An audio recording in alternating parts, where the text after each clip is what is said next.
এই জুয়েলারি বক্সটা দেখে কি মনে হচ্ছে? কোনো কাঠের তৈরি খুব নিখুঁত করে করা জুয়েলারি বক্স, তাই না? অথবা কোনো এন্টিকের জুয়েলারি বক্স? কিন্তু না, এটা তৈরি করা হয়েছে পুরাতন ফেলে দেয়া ঘড়ির বক্স থেকে। কিভাবে এই সুন্দর এন্টিক জুয়েলারি বক্সটা তৈরি করলাম আজকে সেটাই দেখব। তাহলে আর দেরি না করে চলেন শুরু করা যাক। এর জন্য প্রথমে আমি ঘড়ির বক্সের উপরের অংশে জেসো অ্যাপ্লাই করে নিব। একটা এরকম ড্যাবারের সাহায্যে ড্যাব ড্যাব করে জেসোটা অ্যাপ্লাই করে নিব, তাহলে এটার টেক্সচারটা অনেক সুন্দর আসবে। এরপরে এরকম একটা মোল্ডের মধ্যে ভ্যাসলিন অ্যাপ্লাই করে আমরা যে ডিজাইনটা তৈরি করতে চাচ্ছি সেরকম একটা ডিজাইন নিয়ে নিব। এরপর ক্লে বসিয়ে আমরা সেটার প্রেস করে এরকম করে ডিমোল্ড করব, তাহলে আমাদের খুব সুন্দর একটা ডিজাইন উঠে আসবে। একইভাবে আমরা 4টি ডিজাইন তৈরি করে নিব। আমরা 4টি কর্নারে 4টি সেট করব। এরপরে আমরা মাঝখানের অংশটা তৈরি করে নিব। এর জন্য আমি ব্ল্যাক কালার ক্লে নিয়ে এরকম করে প্রেস করে এই অংশটা তুলে নিব। একটা সেফটি পিনের সাহায্যে আমি মাঝখানের অংশটা তুলে নিচ্ছি। এইটা আমরা দুইভাবে ইউজ করব, একটা মাঝখানের অংশ সহ এবং একটা ছাড়া। এরপরে এরকম একটা মোল্ডের সাহায্যে আমরা এই দুই পাশে 2টি ডিজাইন তুলে নিব। এর জন্য আমি ক্লে দিয়ে এভাবে প্রেস করে দুই পাশে 2টা ডিজাইন তুলে নিচ্ছি এবং এই ডিজাইনটিও তুলে নিচ্ছি।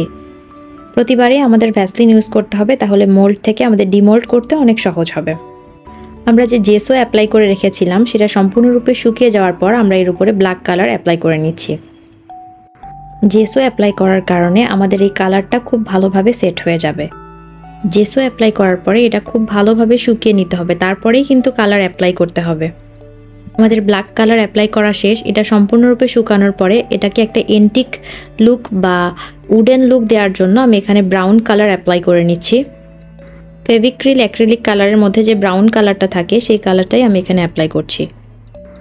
বক্সের উপর ব্রাউন কালার অ্যাপ্লাই করা হয়ে গেলে আমরা যে ডিজাইনগুলো তৈরি করে রেখেছিলাম মোল্ডের সাহায্যে সেগুলোকেও আমরা ব্রাউন কালার অ্যাপ্লাই করে দিব।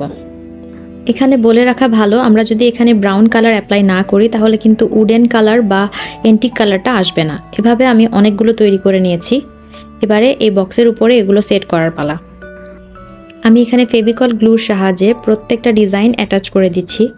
4 কর্নারের জন্য আমরা যে ডিজাইনগুলো তৈরি করে রেখেছিলাম সেই ডিজাইনগুলো 4টি কর্নারে সেট করে দিচ্ছি। এক্ষেত্রে অবশ্যই গ্লু ব্যবহার করতে হবে, তা না হলে কিন্তু এগুলো খুলে যাবে। এখানে আপনারা B6000 গ্লুটিও ব্যবহার করতে পারেন। এবারে আমি মিডিলের অংশের যেই ডিজাইনগুলো তৈরি করে রেখেছিলাম সেগুলো সেট করে দিচ্ছি। মোল্ডের সাহায্যে আমরা ক্লে দিয়ে যে ডিজাইনগুলো তৈরি করে নিয়েছি এগুলো সম্পূর্ণরূপে শুকানোর পরেই আমরা এটা সেট করলে খুব ভালো হয়। উপরের অংশের কাজ শেষ। এবারে আমরা সাইডের ডিজাইনগুলো লাগিয়ে নিব। আমি 2 সাইডেই সেম ডিজাইন রেখেছি। মোল্ডের সাহায্যে আমি 4টি ডিজাইন তৈরি করে নিয়েছি। একইভাবে আমি অন্য পাশেও এগুলো সেট করে দিচ্ছি। 2 সাইডের কাজ শেষ। এবারে আমরা সামনের দিকের কাজ করব, যে পাশ থেকে আমরা বক্সটা খুলব। এটার 2টা কর্নারে 2টা ডিজাইন সেট করে দিচ্ছি এবং মাঝখানে আরেকটা ডিজাইন সেট করে দিচ্ছি।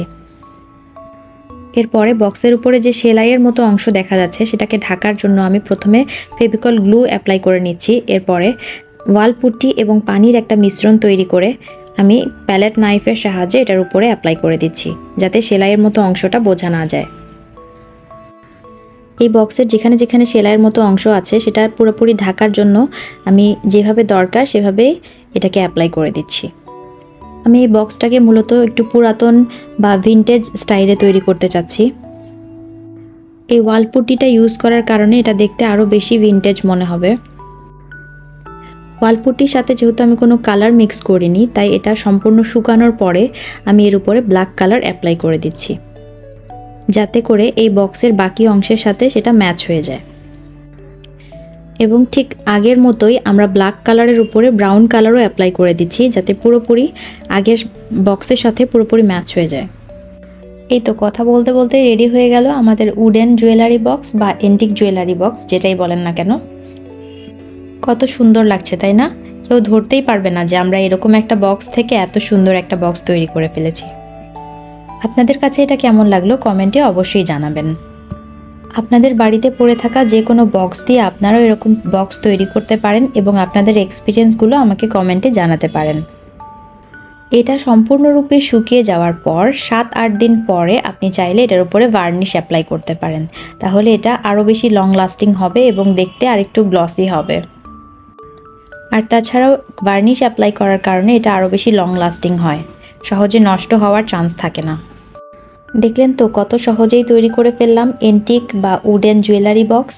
তাহলে আপনারাও ট্রাই করতে পারেন এভাবেই। আর আমার সম্পূর্ণ বিশ্বাস আপনারা ট্রাই করলে আমার থেকেও অনেক বেশি সুন্দর তৈরি করতে পারবেন। তাহলে আজকে এই পর্যন্তই। ভালো থাকবেন, সুস্থ থাকবেন।